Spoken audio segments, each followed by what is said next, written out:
This is why the Election Commission of India is losing its credibility. Chronology समझिए। राहुल गांधी के press conference के तुरंत बाद इलेक्शन कमीशन ऑफ इंडिया ने कहा कि भैया ओथ साइन करके दो। एक्सपर्ट्स ने बताया ओथ का प्रोविजन सिर्फ और सिर्फ ड्राफ्ट रोल के लिए लागू होता है। जब हथकंडा नहीं चला तो ईसीआई ने अब ये रुख अपनाया है, ब्लेम को खुद पर से हटाकर पॉलिटिकल पार्टीज और आम सिटीजन पे डाल दो।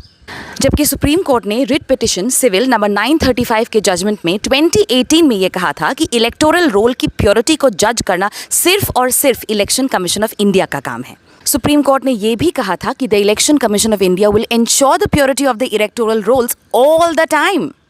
देखो, it's completely clear that the election commission of India has not been doing its job. For example 2022 में यूपी में बाई इलेक्शंस के समय समाजवादी पार्टी के अध्यक्ष अखिलेश यादव ने 18,000 वोटर्स के डिलीट होने की खबर ईसीआई तक पहुंचाई थी, बाकायदे एफिडेविट के साथ। अब तो भैया ड्यू प्रोसेस के साथ सब कुछ किया गया था। क्या वो 18,000 वोटर्स जो डिलीट हुए दोबारा से जुड़े? नहीं। क्या ईसीआई ने अखिलेश यादव की एफिडेविट्स पे कोई कदम उठाया? नहीं। अभी भी चल रहे बिहार के एसआईआर में इलेक्शन कमीशन ऑफ इंडिया का कहना है कि समयावधि के अंदर अंदर कोई भी कंप्लेंट किसी भी पॉलिटिकल पार्टी से नहीं आई है, something that has been proven to be false by multiple political parties and multiple booth level agents.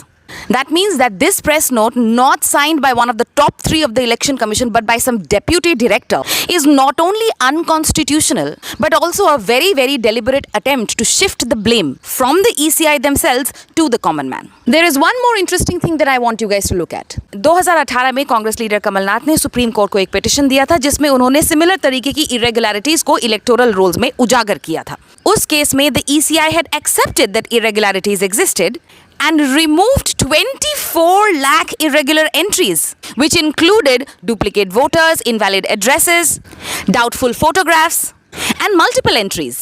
24 lakh. समझ रहे हो?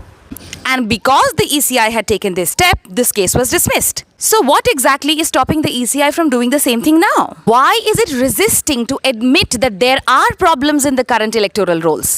वो कहते हैं ना, बेखुदी बेसबब नहीं है गालिब, कुछ तो है जिसकी पर्दादारी है।